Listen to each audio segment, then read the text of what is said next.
What's up, everybody? Welcome to Podcast Now. I'm Alex, and in this video, I want to talk about if Ratchet and Clank Rift Apart is a buggy mess or other things that people are kind of saying negative about the game. Now, this is not going to just be like I'm just bowing down to Sony or I'm bowing down to a mob. No, I mean, all of these, as always with these videos, right? They are my opinions. I try to kind of see all sides of it, but obviously I do have opinions of my own. And I'll be honest, in the very beginning of this video, I'm kind of confused and not maybe annoyed is the word, but I just don't understand where all the hate for Ratchet and Clank Rift Apart is coming from. I do think there is legitimate issues that we will talk about throughout this video. So like if you have like a game breaking issue or like your PlayStation shuts down, like stuff like that, yeah, that is an issue. Okay, I'm not defending Ratchet and Clank for that, but there's just other things that I've seen around the internet that I'm pretty darn confused on. Okay, so definitely different kind of video, different kind of Ratchet and Clank video. If you guys do like that, make sure as always you guys are subscribed to this channel, hit the bell icon so you guys know when all these videos go up. Leave a like, will help kind of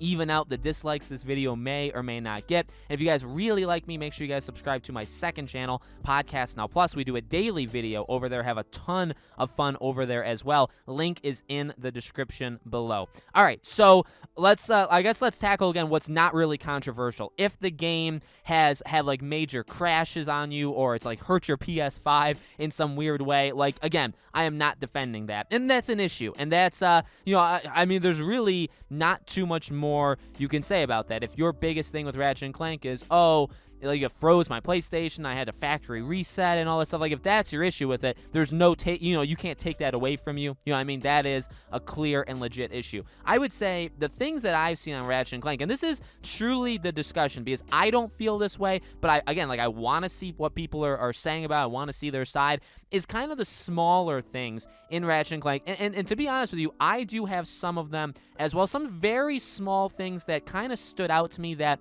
other games, even a few years ago, have been doing that it seems like Ratchet and Clank didn't do. Now, again, for context, I reviewed this game. I reviewed it last week. Go watch that video. It's my game of the year. It still is right now. I think it should still be my game of the year by the time I'm done with this video, okay? It's not like this video is going to change my mind, or maybe it will, but I want to make that clear. Like, I'm not hating on it. I'm not hating on Insomniac. I'm not hating on PlayStation. It's just, it's going to be criticisms, if there are any, and defending where I feel is necessary, okay?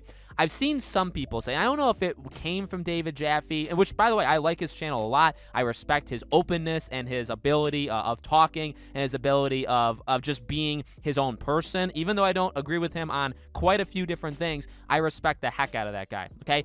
And I don't know if it came from him or came from somebody else, but like, somebody was making fun basically of when Ratchet or Rivet, I guess doesn't matter who, when they're going through like bushes or like tree leaves or whatever, like small little plants that they don't react to. You kind of just go right through them. And it's like, I mean, yeah, is that an issue? Well, see, that's the thing. To me, that's the biggest thing. And I've seen people, by the way, I'm not making this up. I've seen people make a very big issue about that, where it's like Insomniac can't even animate this, or like this is PS4 things, or like what level of quality is it, or people are calling this game of the year LMAO, right? Stuff like that. It's like, all right, I guess those are very small details that are there that if you want to cry about and you want to throw that big of a deal about, feel free.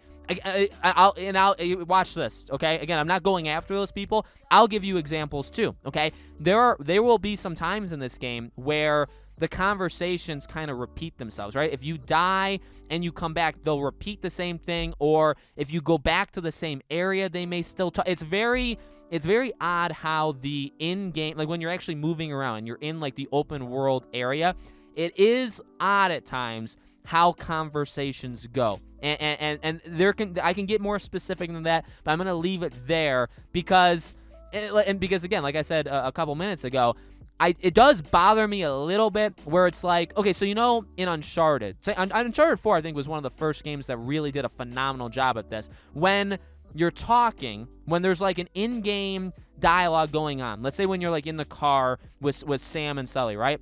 And you're having like, they're just going off because it's an amazing game, right? And they'll just talk.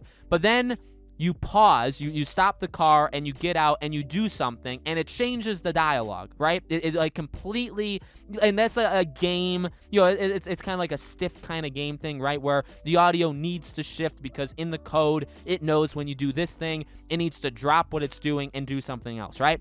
So you'll do that. But then when you get back in the car, something so simple as, oh yeah, where were we? You know how they have those lines? Oh yeah, what were you saying, Sully? Stuff like that. And then the game knows to pick up where it left off 5 minutes ago. Okay, now that's Naughty Dog. They do a really good job at like those small fine details. They do a phenomenal job at. Okay, so you know, is it unfair? Is it fair? Again, that's I think up to you to I guess debate amongst yourselves, right? But that's something that, and other games have done that as well. So when Ratchet and Clank doesn't do that, it does stick out. But like, again, like, I love the game. I mean, I think it's positive. So like people saying like, it's game of the year because of this. No, you idiot. It's game of the year because, and like, again, like, I'm not calling, if you think that's an issue, I'm not calling you directly an idiot. But you know those haters online that literally just want to bash the game and they'll find any small thing. To judge the game based off of the shrubbery, okay, is the stupidest thing I've ever seen in my life.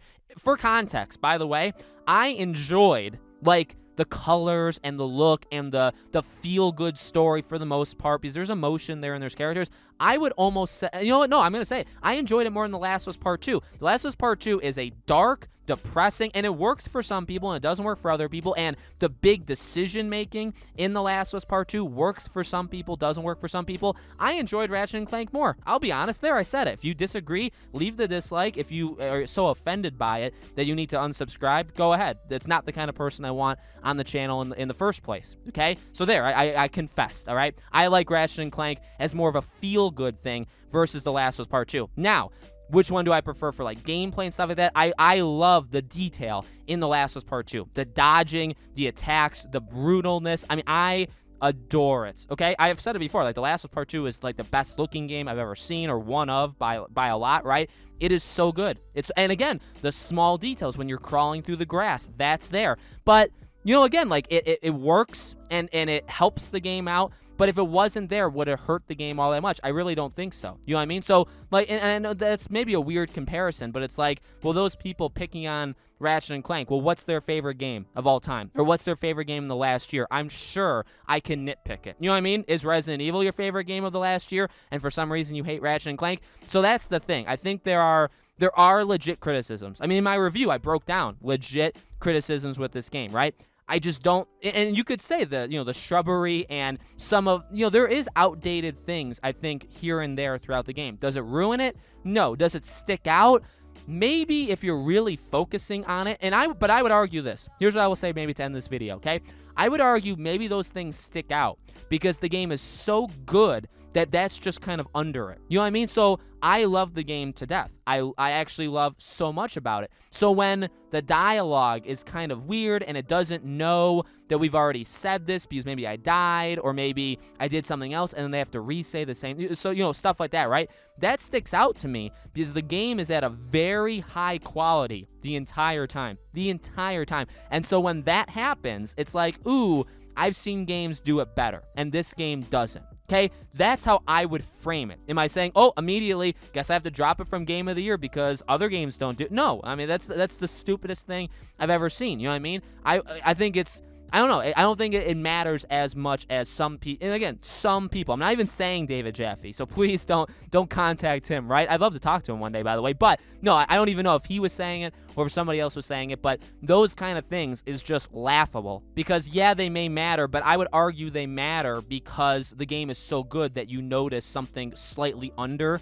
amazing, right? It's like a level below. That's why I think you see it. And I don't think that takes away from the story, the characters, the new characters, the villain, the guns, the gameplay, the diversity of the gameplay and doing new things, the exploration, the loading times, all those stuff, all of that stuff I just mentioned is so good. And you're gonna dock it and you're gonna say, oh, it can't be a Game of the Year contender because that leaf doesn't move. Are you serious? Are you out of your mind? So that's my opinion, okay? I know it's a little aggressive throughout the video. Hopefully, even if we disagreed, you still understand where I'm coming from and you don't unsubscribe and you don't dislike. That would be the best case scenario, right? Because I want people, by the way, on the channel that don't agree. Many people on the channel don't agree with me, considering I cover so many different things. I know people aren't going to agree with everything that I say, right? But the point is, even if you disagree, I think we can still have a conversation. And if we can't, and if you need to unsubscribe, that's probably best because you're not the kind of person I think that belongs here anyway, right? You can't handle it. So let me know in the comments below, guys, what do you think? Do you think that maybe it shouldn't be Game of the Year because of these issues? Do you think that people are kind of overthinking it? Whatever you think, let me know. Make sure, as always, you guys are subscribed, bell icon turned on so you guys know when all these videos go up. Leave a like to help with the inevitable dislikes that we're going to get. And if you guys really like me, again, my second channel, Podcast Now Plus, link is in the description below. Thank you for watching, guys, and I'll see you all on the next video.